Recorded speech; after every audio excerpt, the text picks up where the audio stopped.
My hands, my spirit, my sky, my forest, this earth of mine, what must I say besides?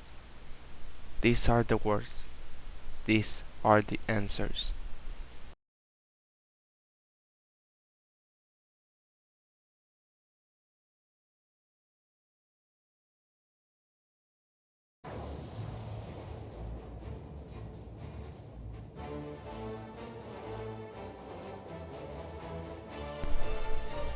Anthem by Ayn Rand presents a world where humanity has lost its individuality.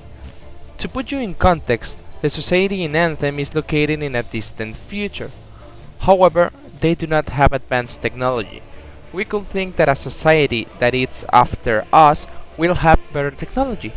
However, this is not the case, because the society in Anthem, as they call it the Great Renaissance, lives with almost primitive technology.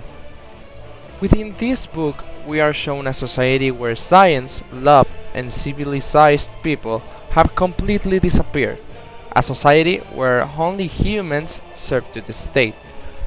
The protagonist of this story is Equality 72521. This protagonist is someone unique in the society in which he lives, since he dares to think, to love, and to seek. This is the only person in the world who still seeks knowledge and challenges the subject masses. Along the history, he discovers a secret tunnel with things of the past societies. He decides to keep the secret and not to tell the council. He later in the history falls in love and keeps disobeying the rules that his society has. Through all the story, we hear that there is a sacred word, and it's not until the end that we find that this sacred word is the pronoun I, meaning that humanity lost all of its individuality.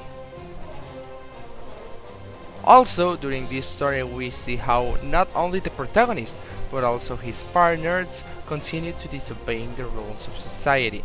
Analyzing this in depth, we realize that all this is because the human being, being a thinking being, needs freedom. He cannot be controlled. Even if someone tells him that he cannot feel, he continues feeling. Even if someone tells him to say that you cannot ask yourself things, the human continues to do so. This is something that I interpret from this work, that the human needs freedom. He does not needs anyone to be restricting his feelings. Besides that, it's good to think for ourselves.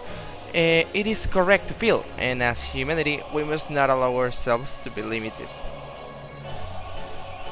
This book can also be understood as a criticism of the masses, coming to consider that the works that are done collaboratively, the only thing they can cause is the limitation of human thinking. This shows us that the author considered individualism as the way in which humanity could advance in a more secure way, showing us that the individual is the center of his own life and that collectivism can only reach the elimination of the I. I consider this book extremely interesting to read.